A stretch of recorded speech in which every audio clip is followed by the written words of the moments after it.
Hey, good morning, good evening, good afternoon. Hi Marcus, hi Earl. How are you both? Hey, how you doing? Very, very well. So to our audience, a very warm welcome. Good morning, good evening, good afternoon again from wherever you're joining. This is our second session in the Practical Vulnerability Management series, which Earl and Marcus started. And for those of you who missed the first session, definitely please go and watch it on our Bright Talk channel. Really good advice there. And then what's different about this series is we keep it practical. We don't go too strategic, too high level. We keep things practical on this series. And Earl and Marcus bring a lot of experience and things that they have implemented during their professional careers. Uh, kind of bring summarize all of those learnings and then bring it here for all of you.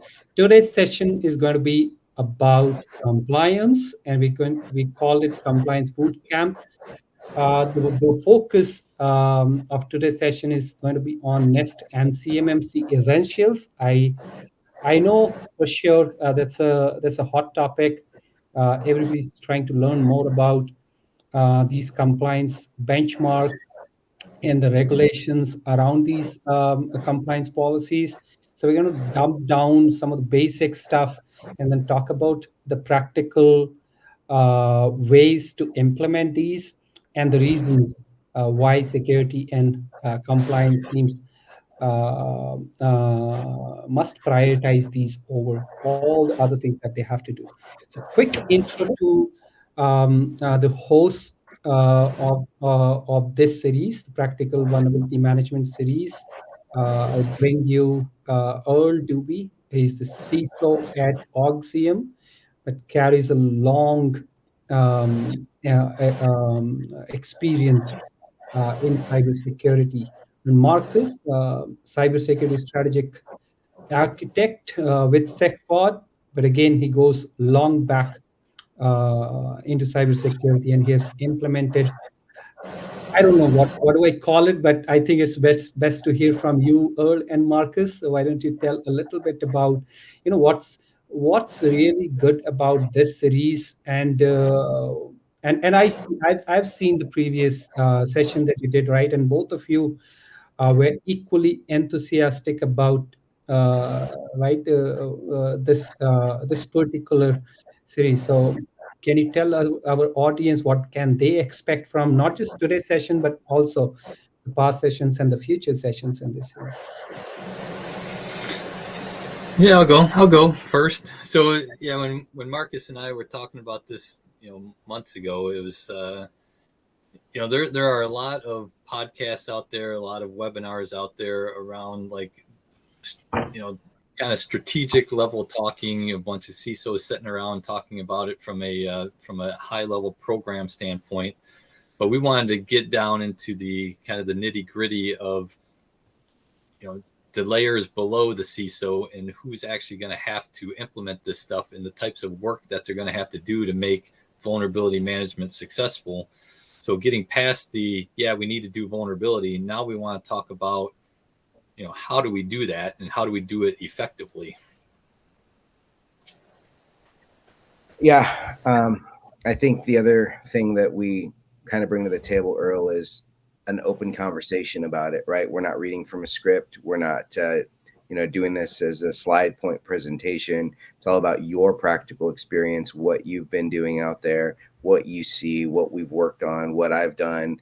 What's going on in the market right now. And I think that's a different angle that we're not just here promoting anything. We're also here having real conversations about it openly. So, and I think Jags here will mention that as part of the intro here around questions as well. The other thing I want to kind of comment on real quick before we get started is I think subconsciously, all three of us thought about the topic and we all wore purple today.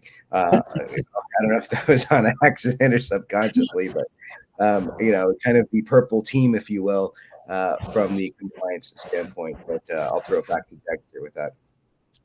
Well, why don't you explain what a purple team is? So Sure. hopefully we got people from all levels here. I want this theory to be applicable to the person that just came out of college to the person that's been doing this stuff for 20 years. So maybe we can add a little bit of some basics in here. So like, what is a purple team? Great. That's a great point, Earl.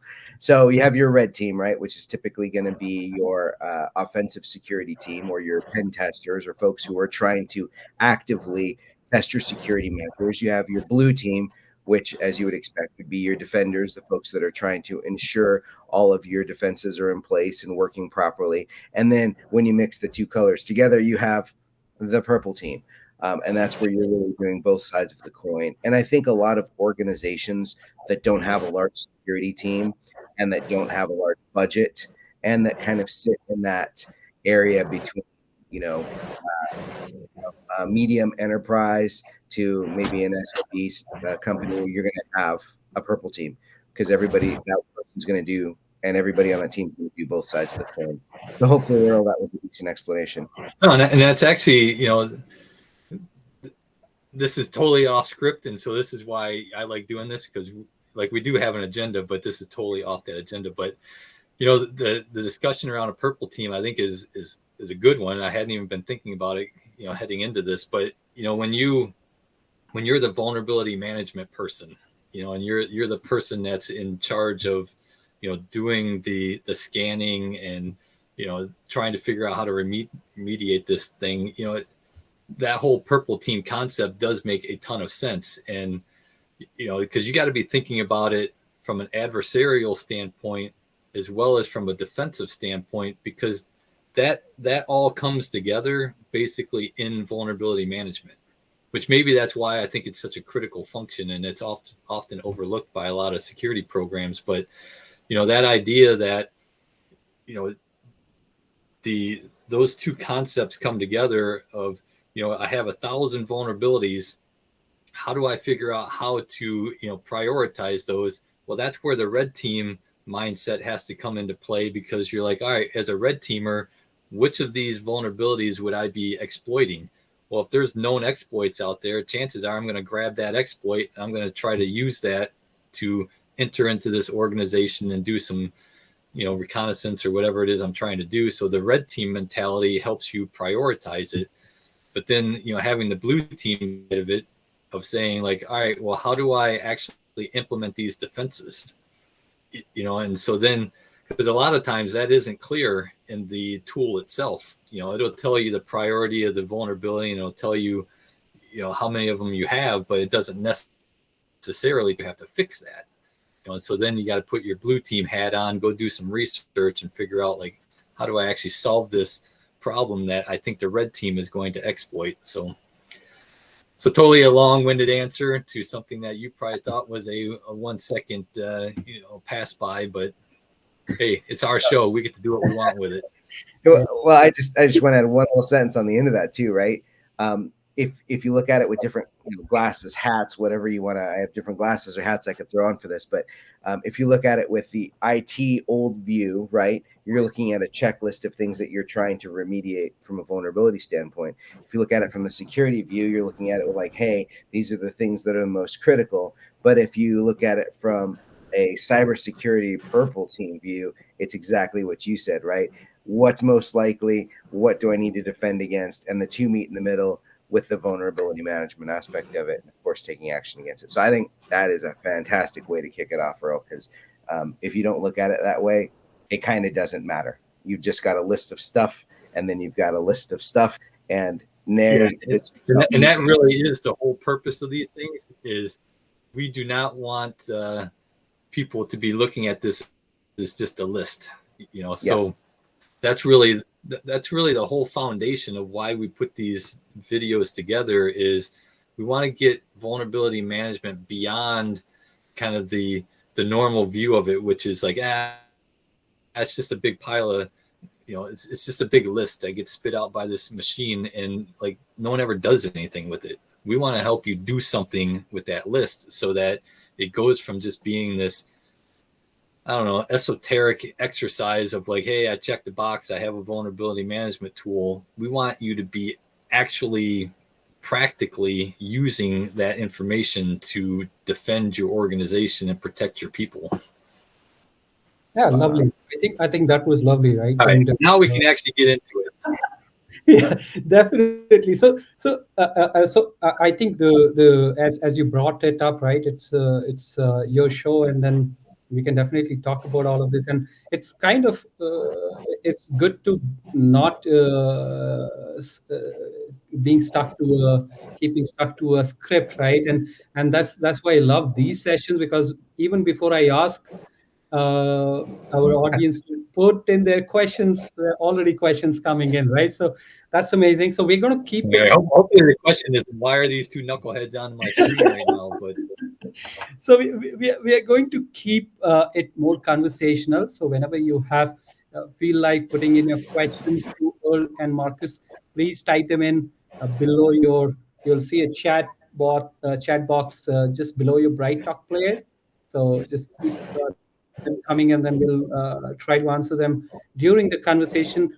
Though from organization point of view, these are the four things that we definitely wanted to talk about: growing compliance requirements, triggers for compliance, becoming compliant versus staying compliant. Oh my God, I love that debate. Right, it sets a good contrast and a short-term and long-term vision for security IT teams and compliance teams. And then we're going to also talk about benefits and consequences of compliance, not just as a strategy, but also as a continuous thought process, right? Whether you're building a security program or just regulatory compliance, right? Apart from security. So as I give the session over to Earl and Marcus, once again, I want to make sure I tell everybody a recorded version of this session is going to be on our website, on our YouTube channel and Bright Talk channel. So you can watch it later, share with your colleagues. Earl and Marcus, over to you.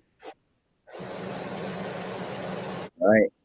This big question, I think compliance requirements are growing. Are you right? That's what everybody's concerned about. but I think, like that is a pretty broad statement. Like compliance definitely is growing, and it goes everywhere from, hey, customers have third party risk management programs that are getting more and more robust, all the way through, governments are trying to, get a handle on cybercrime and sort things out. And so you see more regulations coming as well. I think for, in order to make any sense out of all that, you kind of have to just bring it in, zero in a little bit on one or two particular topics. And so, for this one, we had picked NIST and CMMC. And for that, we mean NIST 800-171, not the cybersecurity framework. So we're going to talk about NIST 171 and how that's going to eventually morph into CMMC. And then, through having that conversation, you'll start to see it, because you can take that and basically roll it across a ton of other compliance requirements that are out there. But the key is to understand that when these new compliance requirements come out, you have to really dig into what it's asking you to do, because they all have a little bit of a different focus. But generally speaking, in there is going to be some requirement for vulnerability management. And so, like, just for instance, I was looking up the NIST 800-171 controls that include a requirement for vulnerability management, and like 4 of them popped up pretty quick. So you got control 3.11.2, which says remediate vulnerabilities in accordance with risk assessments. Then you have control 3.11.3, which says develop and implement plans of actions designed to correct deficiencies and reduce or eliminate vulnerabilities in organizational systems. And then you have 3.12.2, which is identify, report, and correct information systems flow. And then there's a big long one that's 3.14.1. But so the point being that, these requirements for vulnerability management or vulnerability is becoming a requirement in almost all of these compliance frameworks. So as soon as you say, hey, my organization, we're trying to go for Department of Defense, U.S. Department of Defense contracts, as soon as your business development people or your CEO or whoever mentions that, you automatically have to be thinking about the CMMC framework, because in order to do DoD contracts, whether you're a prime or a subprime, you have to be CMMC compliant, or you will be as soon as they finalize the details. So maybe we can take that as a little caveat. Marcus, can you explain the relationship between 800-171, which is in play now, and CMMC, which is going to be in play at some point in 2025, I guess, and just how that transition is going to play out? Yeah, that's I don't know that anyone knows how that transition is going to play out yet. Typically, the way we've seen these work in the past is as one's transitioning to the other, there's an overlap period. 171 is essentially a foundational framework for CMMC. So everything that's in there, some skeleton version of it will be migrated into CMMC, and anything that's outdated will be replaced. That's typically how we've been seeing it work in the past with the different certifications and how they move over. Now, there are different levels to CMMC. It's like a stair step, right? That's the other thing to understand. Whereas NIST 800-171 is more of a standards criteria where you have your categorizations and you have your components that you need to meet. CMMC has that, but for level 1, level 2, level 3, level 4, and even level 5 is the way that it's been laid out. So I don't necessarily know. There has been some documents published by the government, and you can look into those and see what they're saying, but it's going to change I see these publications change probably about every 6 months. So what they say today may not be what gets implemented. I don't want to mislead anybody, Earl. So I want to be sure that right. Yeah, exactly. So I've been tracking this for a while, and like the deadline for CMMC just keeps getting pushed out and pushed out. So basically what we want to do is just point out that, 171, so NIST 800-171, it's a document. It's got 110 controls in there, and it lays out specific things that the government expects, the U.S. government expects you to do if you're handling government data. So what they call CUI, which I can never remember what the C means, controlled unclassified information is what that means. Yep. So if you're handling data for the government as part of a program you're doing, so say you're developing, wheels for a Hummer, some aspect of that wheel, the dimensions or the alloys or the assembly process or whatever is going to be considered CUI from a government perspective, and they're going to expect you to protect that information. And so, long story short, if you're doing DoD work, you're going to have some component of a control framework based on NIST 800-171 in play. And in there are requirements for vulnerability management. And so, we're just trying to give you a heads up that, because a lot of times what happens, and this is true of any business, whether you're doing DoD work or just generally producing things, you have a business development department, you have executives, and they're trying to, make money for the company. And so they're trying to gain, work. They don't necessarily, let the rest of the organization know what they're doing until they've already signed a deal. So if you've signed a deal to do DoD work, or you've signed a deal that maybe says in 6 months you're going to be starting some DoD work, you really have to think about that from a compliance standpoint and a security standpoint, because that brings a whole host of requirements for you. And I see it a lot just in the clients that we work with, is they don't necessarily understand the back office impact of some of these new projects that they bring in. Yeah, and I think it's important to call out, Earl, that framework of what you're talking about, right, with the vulnerability aspect of it, applies almost universally to any other standard out there, whether it's Cyber Essentials in the UK or whether it is compliance here for either NIST or CIS or PCI, HIPAA.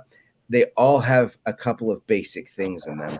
One of them, and this is how outdated a lot of these requirements can be, they call it antivirus has to be there. Really, today we call it malware. Documents haven't been updated, but you have to have some level of protection on those endpoints. And the next thing they're always calling out is vulnerability management, which is, of course, different than the anti-malware and different from the components that you need to comply with. Things like turning BitLocker on and other requirements that are components of the categorizations that are there. But every one of them calls out some level of vulnerability management and scanning on a regular basis. So I think as you start to see those little pieces kind of get put together, all the frameworks have what I call a bottom layer foundational element that are almost identical. I mean, you almost take Legos, lay them out, and then start to build a framework, and then use the colors of those Legos to see how similar they all are. And really, as you go higher in compliance criteria, you're just adding more colors and more things you're having to be concerned with. Now you're talking like an architect using building blocks to build foundations. That's architect. But actually, this slide right here is a good one because some people are probably listening right now going like, I'm not doing DoD work, so I don't have to worry about CMMC. But you kind of do, because of exactly what Mark has said. Is if you look at the foundation of NIST 800-171, it's really NIST 800-53. That's where they pull all their controls from, is from this much larger control set that the federal government has created, and it's been around for years and years. And so all these other frameworks just kind of pull, the NIST cybersecurity framework, same thing. They pulled pieces out of the 853 document to develop that framework. But whether it's PCI or anything related to healthcare, all of those controls are essentially coming from that same pool, which you can also closely relate to the ISO 27001 framework. So, it's a pretty standardized set of things you have to do, and vulnerability management is always going to show up in there, because that's like the best thing you can do to, make sure all your doors and windows are locked, so that when the adversary does come knocking at your door, they don't knock on the door and it just opens right up for them. You at least want to have your doors locked and your windows locked when the big bad wolf comes walking by. And then, if you're not doing DoD work, there's still other things that are going to drive that. So this slide is a good representation of that. So we have government demands. So we have DoD, government, you have regulations, banking regulations, things like that. So the government is definitely pushing that down on us. But then you also have customer demands. So when we touched on it, a minute ago, is, so many large companies are getting, hit with these supply chain attacks, where someone lower in their supply chain, a small mid-sized company is getting attacked, and then that causes a breach to happen, or a network intrusion happens, and then they can ride that network intrusion up into these larger organizations. So a lot of big companies, the Fortune 500s, are starting to push down third-party risk management programs, forcing their suppliers to meet certain demands when it comes to security requirements. And so if it isn't the government telling you, it's probably going to be one of your customers telling you to do things. And then, just in general, you have these strategic transformations, which, that is forward-thinking executives saying, how can we compete in this technology environment that is getting more and more dangerous, as adversaries get armed with the same technology that we're using to defend companies. The adversaries are using that technology, and that includes artificial intelligence and cloud computing and all of these things. And so the doing commerce in the internet is getting, more challenging by the day. So you're going to have one of these three things happening to you if you're a security team. And if you're not dealing with it now, you will be dealing with it soon. And so what we're trying to do is just to get you thinking more proactively. And if you understand that, whether it's the government, your customers, or your executive team trying to figure out how to compete better, that's going to ultimately come back down on the security team to say, all right, how do we secure this organization to fit these requirements or fit these expectations? And we're only going to focus on the vulnerability management side of that because that's kind of where our heart is at. But yeah, it's a whole bunch of other things too, And so if you have this foreknowledge that this is coming, I would definitely tell you to go download the NIST 800-171 document. It's available for free out on the NIST website, and just start looking in there of what you're going to have to do. Yeah, and just a quick point. I mean, if there are any developers that happen to be on this webinar for any reason, you're not immune, right? As a developer working for any organization, because Earl mentioned you might be picking up a contract, you might be building tires for them, or you might be building a piece of software. You have your own compliance, which can come in the form of STIG compliance for those applications, but also mind that your organization is still going to have to adhere to those same requirements. So you're going to have to think about it in two ways. One, how are you doing this for your organization in support of your security team? But as a developer, how are you doing this in support of what's ultimately going to have to get reviewed as your application that you're providing for that government entity? So I don't know if that's stuff, Earl, because you mentioned it. Yeah, no, and I think that's a good point when you talk about, bringing it back to that purple team thought process is, everyone thinks that this is just a security team issue, like vulnerability management is a security team issue, or endpoint detection and response is just a security team issue, or disaster recovery or whatever. But the reality is, in order to do these compliance activities well, it's almost like an all hands on deck approach that has to happen. And that includes, within the IT organization, forget about the business for a second.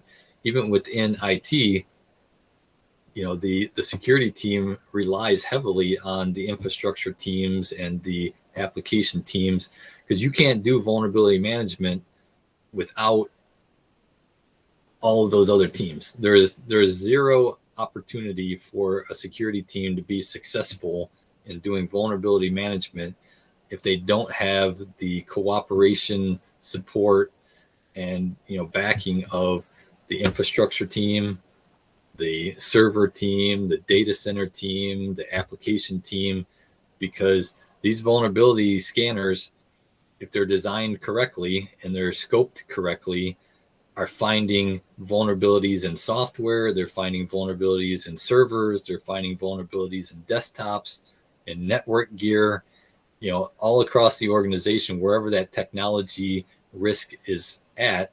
If you're running your tools correctly, you should be finding all of that. And then you have to go with these different teams to sort that out.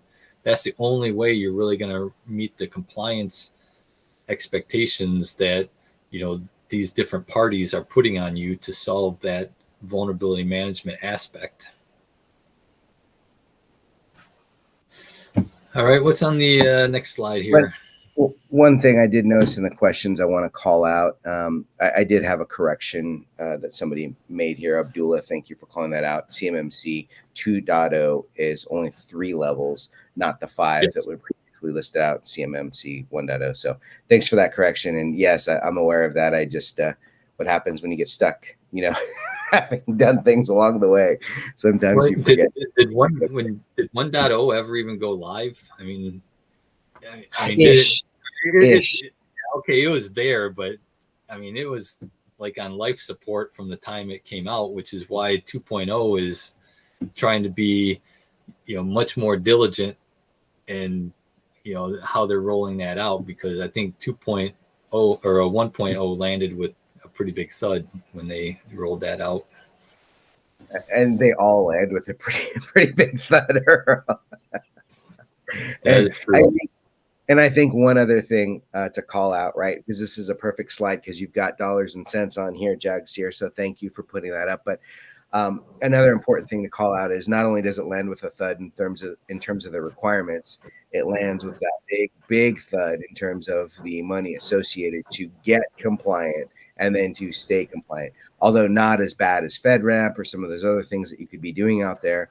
If this is the thing you have to do for your business, the necessary evil, if you will, from a financial standpoint, it is certainly something that will pay dividends throughout the years because you're less likely to have to deal with the type of other things that the organization. Yeah, I think this right here is really important for security team leaders to be kind of pushing up the ladder, is this idea of the cost of becoming compliant versus the cost of staying compliant, because I've seen so many companies miss on this.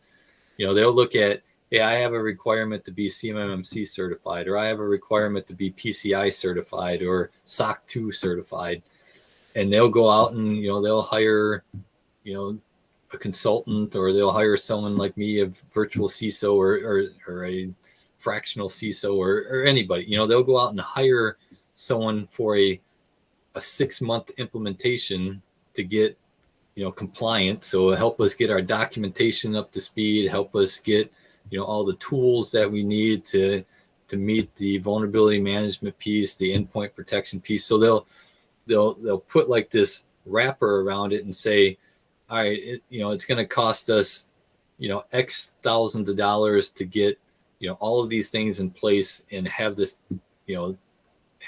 meet those those compliance requirements. But then they totally forget about the fact that somebody's got to run all of that stuff. Like, vulnerability management isn't just a one-time scan, go fix some stuff. Vulnerability management, if you do it correctly, is a continuous process of scanning and remediation, and somebody's got to manage that. Endpoint protection, same deal. Even if you outsource your SOC, you still got to have somebody that is interacting between the SOC and your internal business users so that you can put some context to the alerts that are popping up. So if you just say, hey, the implementation cost is this, but then don't budget for people and technology and process that goes with it, you really put yourself in a bad position, because you look really nice and shiny and pretty for the first 6 months or maybe even a year.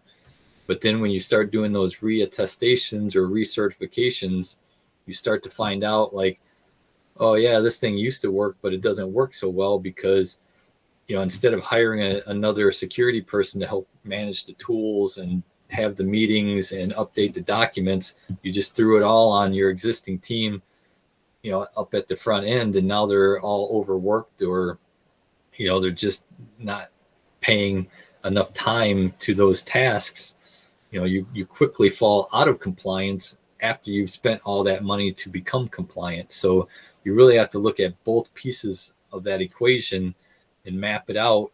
What's your 3-year budget look like for being PCI compliant or SOC 2 compliant? That's really how you got to look at that. So you got your 6-month project, and then you have your, next 2.5 years of run rate, making sure that you have all of that aligned and your executive team understands that, so that the budget is growing with the expectations. Yeah, and actually I want to touch on something you mentioned there too, with maybe you outsource part of this. I think it's important for everybody to understand that even if you outsource all of it, you still have somebody in your company that's the designate that's going to sign on that dotted line, because it's not the other company's responsibility. They're going to do their job that you pay them for, but you still own the responsibility as the organization that's carrying that certification to the government or to whatever entity you're having to carry it for.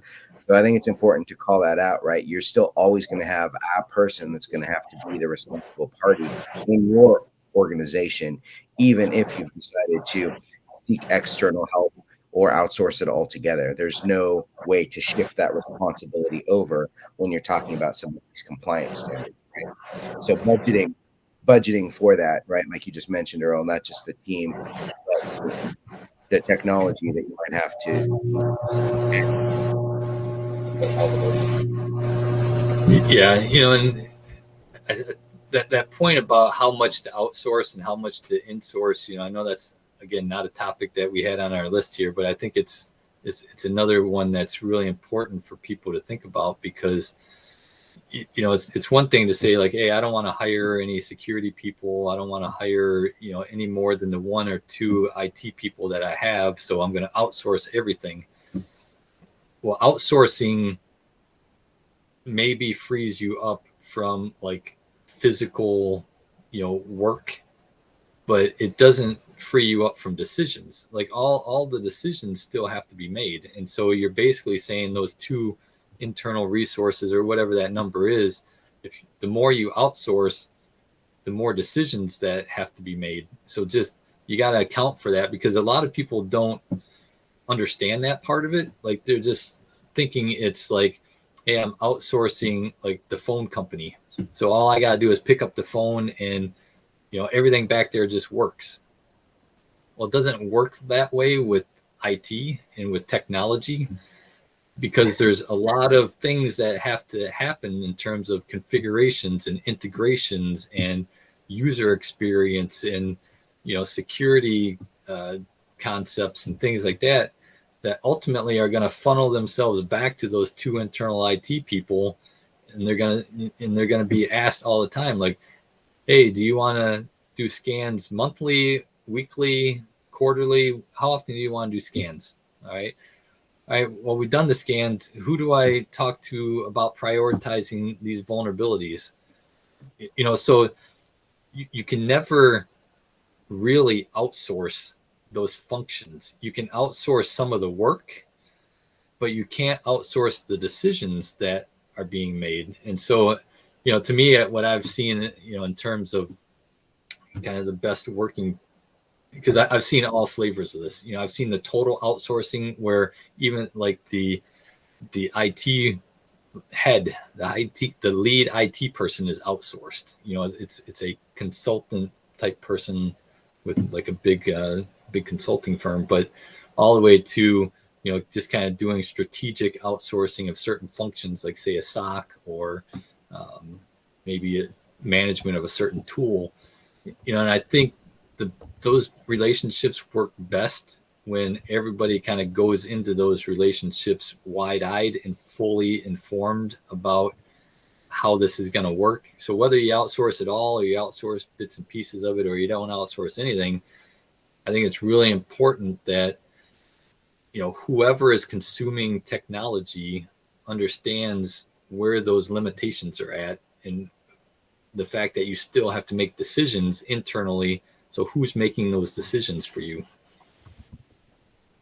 Yeah, and I think the key word in that whole statement is going to be, the accountability aspect of it. You're accountable one way or another, whether it's coming back to the decision process, whether it's signing on the dotted line, whether it's making sure that whatever was done was implemented, and you've told that vendor to go do that outsourced vendor.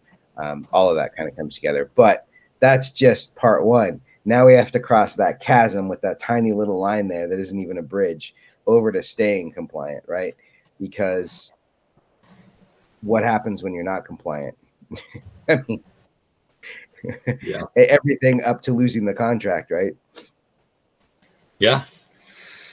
I think that's and there's some pretty good bullet points in there. Like just take the top one: transforming regulatory needs. So you can be CMMC compliant last year, but then maybe the DoD adds a few more things to that, and now you have to do something different. And it's going to happen because at some point there's going to be requirements around use of AI. AI doesn't really show up in much of the NIST documentation yet because it's still an emerging technology. But at some point, just that accelerating use of whether it's ML, machine learning, large language models, the privacy concerns, all that, eventually that's going to get in there. So the point being, those regulations, those requirements change over time. And so that again says that you have to have someone in the organization that is keeping their eye on how these things are evolving, because generally, these things are telegraphed pretty well before they actually, land into the requirements. So you will know, like, hey, next year they're going to add an artificial intelligence component or something, but somebody's got to be paying attention to that. Well, if I can, I just want to make like a PSA on that, right? Because they telegraph this stuff in advance, and because the way the governments work and how you get in for contracts, I would highly recommend, if your compliance date is in that window before changing or right about it, to recertify right before anything takes effect if you can, because 6 months in advance your contract's up in 5. Don't wait, do it, so that way you're not having to deal with them figuring out how they're going to enforce it, test it, and do all of that, right? So just a little PSA to you guys out there. But yeah, I mean, there's a little bit of that little secret going on around CMMC. So like right now, you could, if you play your cards right, you can get audited against the 800-171 framework. It's the same 110 controls in there. If you get a certified auditor to come through and give you that audit, it puts you in and I don't fully understand this, because I think this is some of the stuff that's still getting worked out, behind the scenes. But if you pass on all 110 of those controls that are in the 800-171, then you kind of get put into this special category that, gets I wouldn't say a pass on CMMC, but you definitely get a lighter look than the people that are just coming in post, CMMC being, fully in effect, and then having to go through that full regimen, because you're getting some credit for the fact that you've done a lot of this work under the 171 framework. And so the government says, all right, you're kind of good for now. Let us go deal with all these other people that we don't know anything about. Yeah, Earl, I think they call that a preference or preferential treatment for meeting the previous criteria. So it puts that in puts them in that alternative bucket, if you will. But again, yeah, we're giving our secrets out here, which is good, right? So if you're going through this, the other thing I want to just tell everybody. Well, I figure if someone stays with us for 45 minutes, we'll give them a secret. That's right. That's fair. That's fair. I think the other thing we should tell everybody, though, too, is not to freak out, right? It looks like a giant list. You mentioned all the controls and how many there are, over 100, and you're looking at them and they seem daunting. They're not. You have to break them out, put them into a spreadsheet, or use a tool that's got them broken out, go one by one. Yes, it's going to be a little bit time consuming, but age-old adage, how do you eat an elephant? One bite at a time. Anytime you're dealing with any regulatory compliance, how are you going to address it? One item at a time. And you just knock them out one at a time. If you need to, skip, kind of like taking a test. Skip the question that you don't know or don't have an answer to, go to the next one, and just knock out as many as you can, little by little. I don't want anybody to freak out about it, right? If you haven't done it before, it's very daunting and very scary. First time I looked at it, my eyes glazed over, and I was like, what am I supposed to do with this? Oh, yeah. Long time ago, many years ago, but now with the experience, it's just like, just one more item. It's not a big deal. Yeah, I've had to talk a few clients off the ledge. Like the first time we do a vulnerability scan for them, and it's like, hey, there's this big list, and they're like, man, how can I have so many vulnerabilities? I only have, like, say, 400 computers. How can I end up with like 40,000 vulnerabilities or whatever the number is? It's like, well, one computer can have several hundred vulnerabilities depending on what kind of software you have loaded on there, how long it's been since you've applied Microsoft patches. But like you said, and I think the biggest value that us kind of seasoned, security people bring to the conversation is we've seen it all, and we know how to stay calm during, these periods that to someone who's never done it before just becomes very daunting and they tend to freak out a little bit of like, hey, how am I ever going to fix all this stuff? And it's like, well, the reality is you're never going to fix all this stuff. That's why we have to prioritize things, and why we have to, kind of focus on, keep the main thing here. How do we protect this environment from exploitable vulnerabilities and things that we know that adversaries are using? And the rest of that stuff is just going to have to get deprioritized. So to your point, and it's the same concept you take if you're doing incident response. It's like, look, stay calm. We got to go at this in a very structured way. This is why you have plans and documents and processes, is you got to go at it in a very structured way. You got to stay persistent on it, but eventually you'll get to where you need to get to. Just stay calm. Earl, that makes us sound like accountants, and we're not that stuffy, but that is exactly correct, right? We have our process, our rules, we follow them, and we get to them. Hey, Jack's here. If you wouldn't mind jumping back real quick, there's just one thing I want to point out on that last slide with staying compliant. I've seen this a lot, and Earl, I'm 100% certain you've seen this. Once you get compliant, what I've seen organizations do is it's like a very slight degrade on a ramp, right? Just a very small ramp down as in terms of staying compliant. You get compliant, you do all the things, and then for the next year, 3 years, or 5, whatever your compliance renewal cycle is for whatever particular regulatory item you've gone for, what I see is organizations slowly become less compliant. And then when it's time, then it's a big jump, a big ramp to go right back up to where they were. So I just want to make sure that everybody's aware of how easy it is on that slippery slope downward to become uncompliant as you go through just the normal activity throughout your organization in a year. Yeah, I mean, usually what happens with that is when you go through that compliance project, that thing up front, there's a champion. There's like a person who's like, all right, this is my project to get across the finish line, and they become kind of like the owner and the cheerleader for that compliance, that particular compliance certificate. Eventually, those people either move on to a different role, they move out of the company, they so that you lose that cheerleader. And once you lose that initial cheerleader, unless you have a pretty good process for bringing along the next cheerleader, that's when you start to see that decline, because other people come along that weren't part of that initial certification process, and they're like, do we really need to document everything?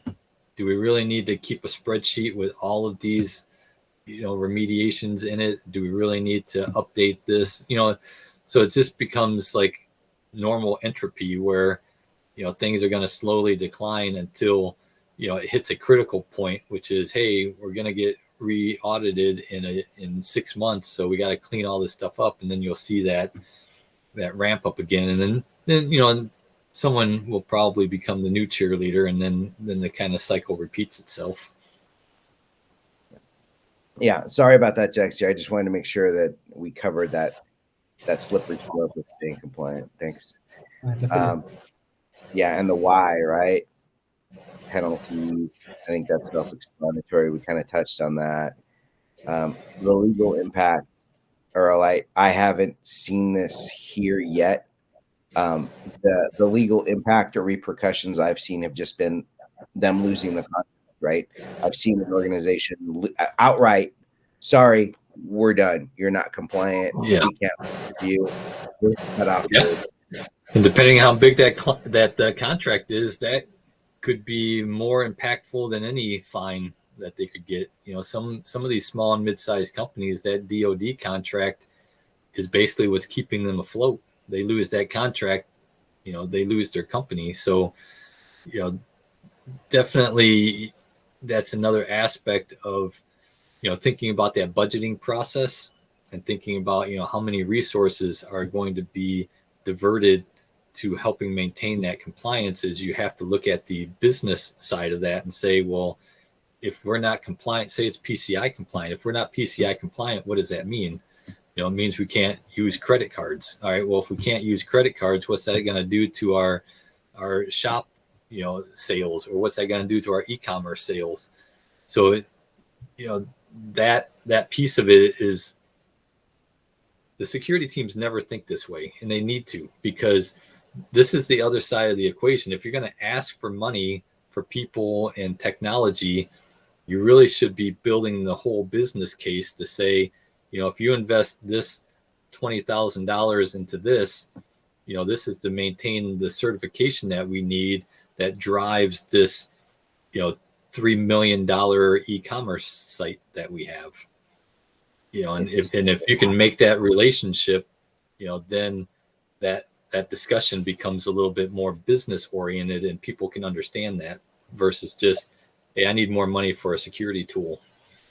I think you touched on a topic that could be a whole webinar, which is security and money, right?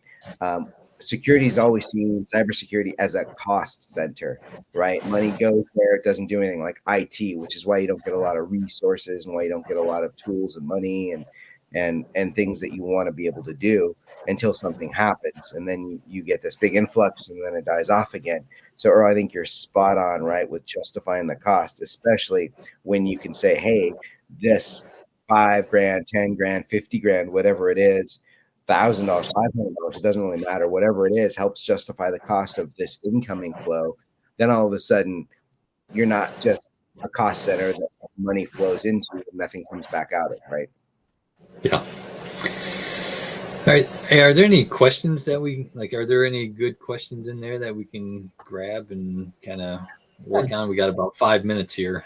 I think there's one thing that I was trying to make out, right? And Earl, I think you brought this point up, where the fact about the cheerleader, the champion. Mm-hmm. In small companies, and I think Abdullah had this question, in small organizations, it's one person doing everything. Now, do you think it's practical, or what kind of advice would you give such organizations who are small in size yet need to be CMMC CMMC compliant, right, based on the DoD requirement?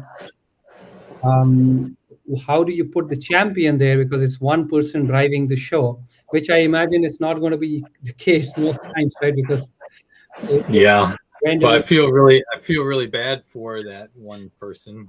If you're trying to get CMMC certified, you're definitely going to need help. So hopefully your organization is going to say, hey, we're going after this $20 million contract, and so in order to earn that $20 million contract, we need to invest, just say it's $50,000, to build out some things. Like, you got to do some of that analysis to figure out, like, well, what percentage are we willing to invest to get these controls in place to go after this business? Because somebody's got to make the decision of, is it worth it to go after that business? And I have this conversation a lot, where it's like, all right, you're going to invest, let's call it $100,000 to get all of these controls in place to go after this DoD work. How much DoD work are you looking at? And it's like, well, there's this $25,000 DoD contract that's sitting out there, and we want to go get that. It's like, all right, well, you're going to have to figure out, like, is the $100,000 that you're investing in these controls worth this one $25,000 contract, or are you looking to use that as a stepping stone to go after, many millions of dollars worth of contracts? So that's one piece of it. The other piece is just, in general, you can go through the 171 framework, and you can see these are the tools we're going to have. You're going to have a vulnerability management tool. You're going to have an endpoint detection and response tool. You're going to have multi-factor authentication. So whether it's Microsoft or Duo or any of the some other type of a tool, you're going to have MFA. It calls it out specifically. So there are specific technologies that you're going to have, and that right out of the gate. And if you don't have those today, you're going to have to budget for that. And every time, when I was working at a much larger company, I was the CISO at a Fortune 150 company, I always made the projection of saying for every one technology you bring in, you got to bring in at least one person to manage that technology.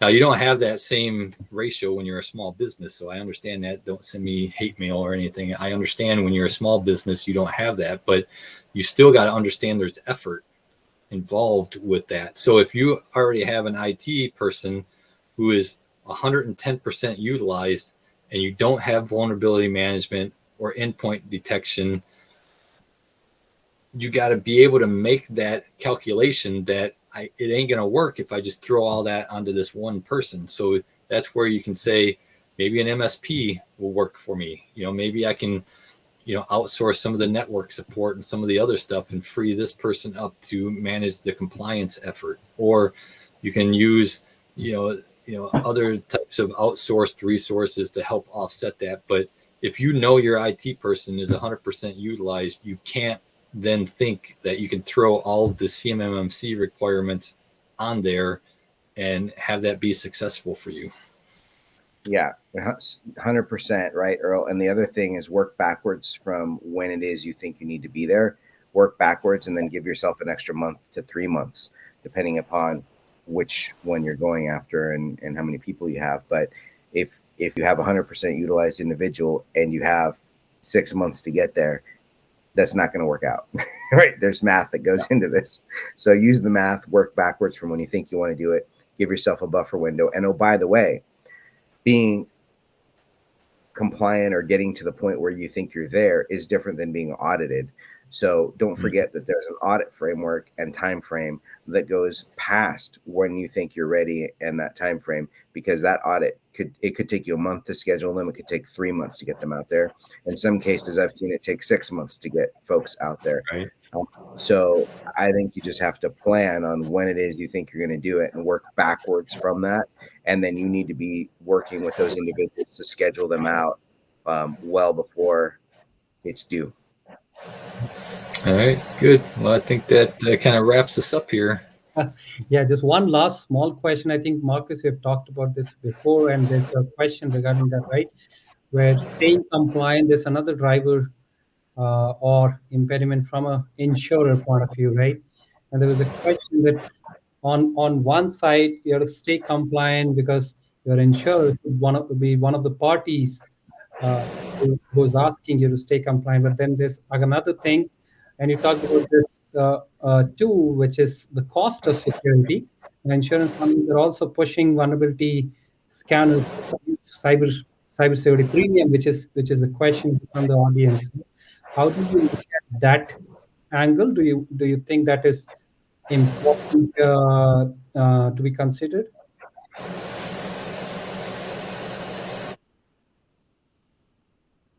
Was that? I'm waiting for Marcus on this one. Yeah, Mark, it was for you.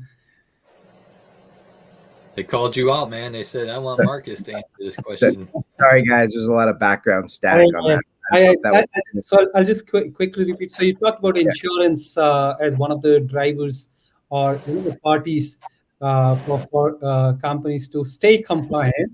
And the question here was, on one side, yes, insurer is asking you to stay compliant. On the other hand, you're also asking you to reduce cybersecurity premium. Right. So how do you manage the insurance? I would say since we're like right at the top of the hour here, we take that question and bring it into our next podcast, which is in 1 month. I love it. And we will start off the next episode with that question. I like so stay tuned. So whoever asked it, we expect to see you at our next episode. Definitely. Nice to have you, Earl. Marcus, thanks for being here. All right, don't forget to put the slide up about. I thought you had a slide in here that said when our next episode is. It's like was it November? Next was it November 10th? November 2nd week. Yes.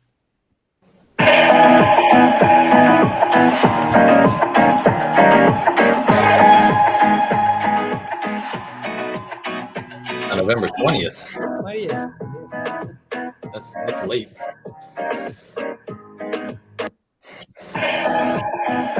All right. Well, thanks.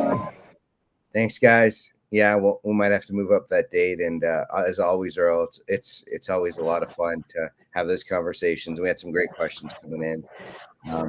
So, man, compliance, It's a full-time job, man. it really is. So I guess next time we're wearing either our red shirts or our blue shirts, depending on the topic, right? I'm gonna match Yeah, I both. think don't we just hit this end talk button right here? Yeah, I think people are still watching this. So thanks everybody. All right, now you get It's the after behind the the fact. scenes footage. This is like the Easter egg at the end of the These are market. the outtakes. The outtakes at Right. the end. All right, we'll see you in one. It'll be in November. We don't know the date yet because I don't think the Yes, 20th is going to work for us. So we'll see you sometime in November. sometime in November. Keep tuned. Thanks all. Thanks everybody.